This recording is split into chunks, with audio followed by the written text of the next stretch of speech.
जय श्री राम दोस्तों, आइए हम रामचरितमानस का पाठ करें। द्वितीय सोपान अयोध्या कांड। श्री गणेशाय नमः। ओम नमः शिवाय। श्री गुरु चरण सरोज रज निज मन मुकुर सुधार। बरनौ रघुबर बिमल जसु जो दायक फल चार। बुद्धिहीन तनु जानिके सुमिरौ पवन कुमार। बल बुद्धि विद्या देह मही हरु कलेश विकार। सियावर राम जय जय राम। पिछले एपिसोड में हमने दोहा नंबर 87 तक की कथा पढ़ी थी। अब आगे की कथा इस प्रकार है। सिया राम जय जय राम। सिया राम जय जय सिया राम। बरस चारी 10 बासु बन मुनि व्रत बेसु आहार। ग्राम बासु नहीं उचित सुनी गुही भयु तिकुभार। सियावर राम जय जय राम। जब निषाद राज ने रामचंद्र जी को अपने नगर में रुककर 14 बरस बिताने की बात कही, तब श्री रामचंद्र जी ने निषाद राज को समझाते हुए कहा कि मुझे 14 वर्षों तक मुनियों का व्रत और वेश धारण कर मुनियों का योग आहार करते हुए वन में बसना है। गांव के भीतर निवास करना उचित नहीं। यह सुनकर गुह को बड़ा दुख हुआ। राम लखन सिय रूप निहारी कहई सप्रेम ग्राम नर नारी। तेप तुमात कहू सखी कैसे जिन पढ़े बन बालक ऐसे। एक कहई भल विभूति कीन्हा लोयन लाहु हम ही विधि दीन्हा। तब निषाद पति उर अनुमाना तरुषि संपा मनोहर जाना। लय रघुनाथ ठाउ दिखावा कहेउ राम सब भांति सुहावा। पुरजन करी जोहारु घर आवे रघुबर संध्या करन सिधाए। गुह सवारी साथरी दसाई कुसु किस लय मन मृदुल सुहाई। सुचि फल मूल मधुर मृदु जानी दोना भरी भरी राख सिपानी। श्री रामचंद्र जी लक्ष्मण जी और सीता जी के रूप को देखकर गांव के स्त्री पुरुष प्रेम के साथ चर्चा करते हैं। कोई कहती है, हे सखी कहो तो वे माता पिता कैसे हैं जिन्होंने ऐसे सुंदर सुकुमार बालकों को वन में भेज दिया। कोई कहते हैं, राजा ने अच्छा ही किया, इसी बहाने हमें भी ब्रह्मा ने नेत्रों का लाभ दिया। तब निषाद राज ने हृदय में अनुमान किया तो अशोक के पेड़ को उनके ठहरने के लिए मनोहर समझा। उसने श्री रघुनाथ जी को ले जाकर वह स्थान दिखाया और श्री रामचंद्र जी ने देखकर कहा कि यह सब प्रकार से सुंदर है। पूर्ववासी लोग जोहार यानी वंदना करके अपने अपने घर लौटे और श्री रामचंद्र जी संध्या करने पधारे।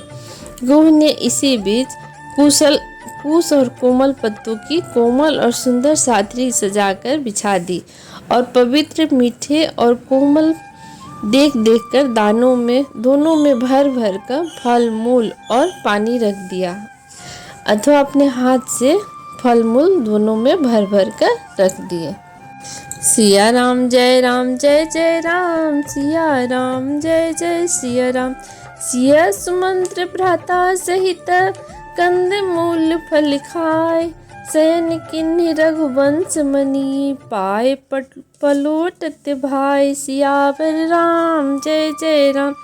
सीता जी और सुमंत्र जी और भाई लक्ष्मण सहित कंद मूल खाकर रघुकुल मणि श्री रामचंद्र जी लेट गए और भाई लक्ष्मण जी उनके पैर दबाने लगे। उठे लखनऊ प्रभु सोवत जानी कही सची वही सोवन मृदुबानी। कछुक दूर सजीबान सरासन जागन लगे बैठी विरासन। गुह बुलाई पहरू प्रतीति ठाव ठाव रखे अति प्रीति। आप लखन पहि बैठो जाई कटि भांति सर चाप चढ़ाई। सोवत प्रभु निहार निषादु भयो प्रेम बस हृदय विषादु। तनु पुलकित जल लोचन बहई बचन सप्रेम लखन सन कहई। भूपति भवन सुभाय सुहाना, सुरपति सदनु नद पटरत पावा, मणि में रचित चारु चौबारे, जनुरतिपति निज हाथ सवारे। फिर प्रभु श्री रामचंद्र जी को सोते जानकर लक्ष्मण जी उठे और कोमल वाणी से मंत्री सुमंत जी को सोने के लिए कहकर वहां से कुछ दूर पर धनुष बाण से सजकर विरासन से बैठकर जागने यानी पहरा देने लगे। गुह ने विश्वास पात्र पहरेदारों को बुलाकर अत्यंत प्रेम से जगह जगह नियुक्त कर दिया और आप कमरे में तरकस बांधकर धनुष पर बाण चढ़ाकर लक्ष्मण जी के पास जा बैठा। प्रभु को जमीन पर सोते देख प्रेम व निषाद राज के हृदय में विषाद हो आया। उसका शरीर पुलकित हो गया और नेत्रों से प्रेमाश्रुओं का जल बहने लगा। वह प्रेम सहित लक्ष्मण जी से वचन कहने लगा, महाराज दशरथ जी का महल तो स्वभाव से ही सुंदर है, इंद्र भवन भी जिसकी समानता नहीं पा सकता। उसमें सुंदर मणियों के रचे चौबारे, छत के ऊपर बंगले हैं जिन्हें मानो रति के पति कामदेव ने ही अपने हाथों सजाकर बनाया है। सिया राम जय राम, सिया राम जय जय सिया राम। सुचि सुविचित्र सुभोगमय, सुमन सुगंध सुबास, पलंग मंजु मणि दीप जह, सब विधि सकल सुपास। सियावर राम जय जय राम। जो पवित्र, बड़े ही विलक्षण, सुंदर भोग पदार्थों से पूर्ण और फूलों की सुगंध से सुवासित हैं, जहाँ सुंदर पलंग और मणियों के दीपक हैं तथा सब प्रकार का पूरा आराम है। विविध बसन उपधान तुराई, छीर फिन मृदु बिसद सुहाई। तह सिय राम शयन निशि करही, निज छवि रति मनोज मधु हरहि। ते सिय राम साथरी सोय, श्रमित बसन बिनु जाहि न जोय। मात पिता परिजन पुरवासी, सखा सुशील दास अरुदासी। जोग वही जिन्हि प्राण के नाही, मही सोवत ते राम गोसाई। पिता जनक जग विदित प्रभाऊ, ससुर सुरेश सखा रघुराऊ। रामचंद्रपति सोबै देहि, सोवत मही विधि बामन केहि। सिया रघुवीर की कानन जोगु, कर्म प्रधान सत्य कह लोगु।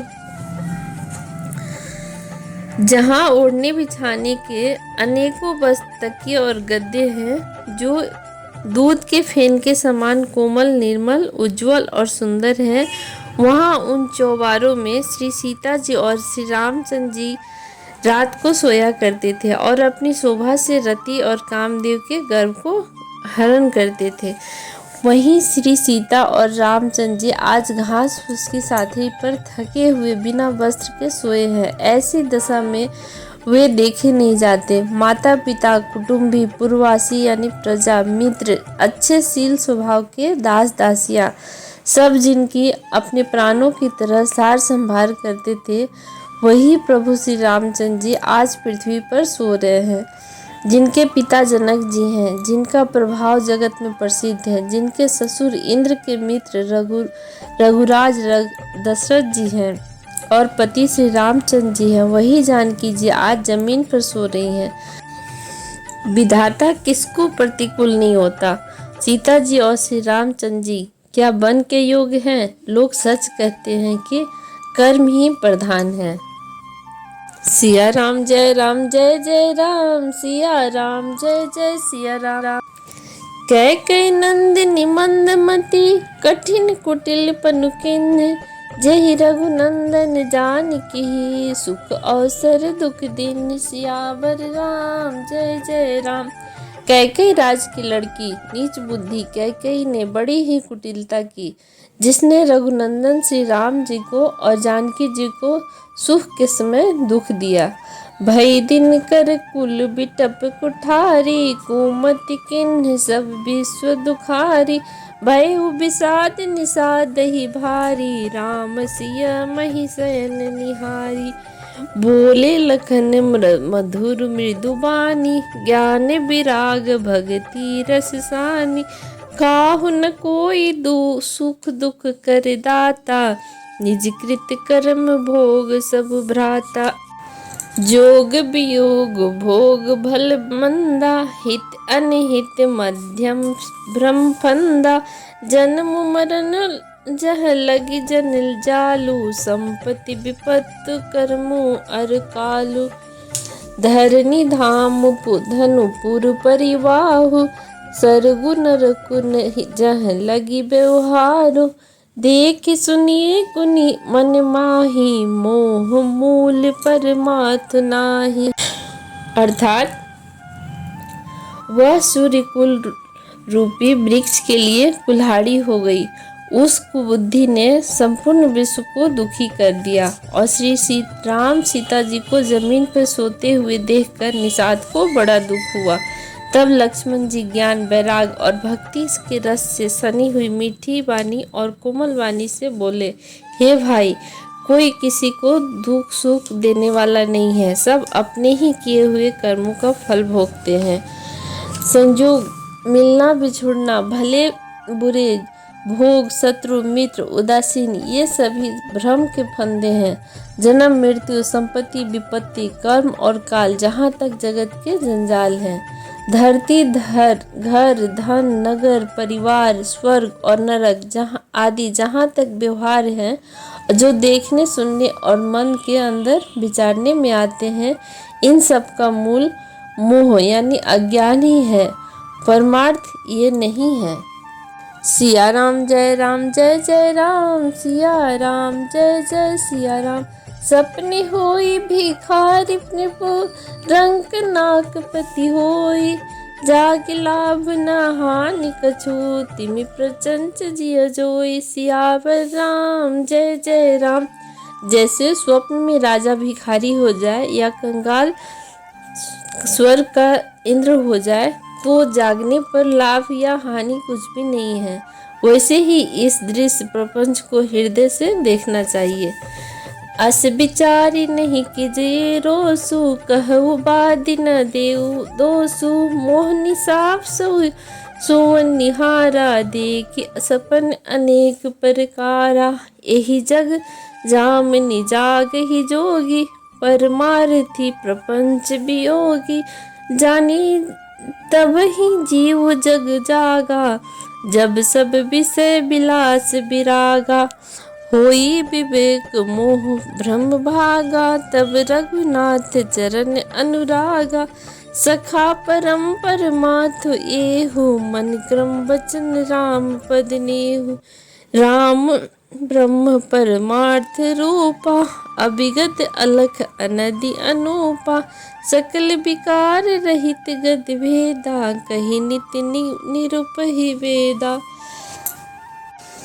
अर्थात ऐसा विचार कर क्रोध नहीं करना चाहिए और न ही किसी को व्यर्थ में दोष देना चाहिए। सब लोग मोह रूपी रात्रि में सोने वाले हैं और सोते हुए उन्हें अनेक प्रकार के स्वप्न दिखाई देते हैं।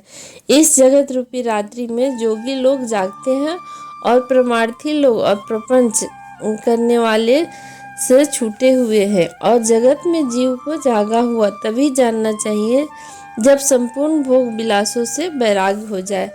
विवेक होने पर मोह रूपी भ्रम भाग जाता है। तब अज्ञान का नाश होने पर श्री रघुनाथ जी के चरणों में प्रेम होता है। हे सखा, मन, वचन और कर्म से श्री राम जी के चरणों में प्रेम होना, यही सर्वश्रेष्ठ परमार्थ है। श्री राम जी और परमार्थ स्वरूप पर ब्रह्मा है। वे अभिगत यानी जानने में न आने वाले, अलग स्थूल दृष्टि से देखने में न आने वाले, अनादि यानी आदि रहित, अनुपम यानी उपमा रहित, सब विकारों से और रहित और भेद शून्य है। वेद जिनका नित्य नेति नेति कहकर निरूपण करते हैं। सिया राम जय राम, सिया राम जय जय सिया राम।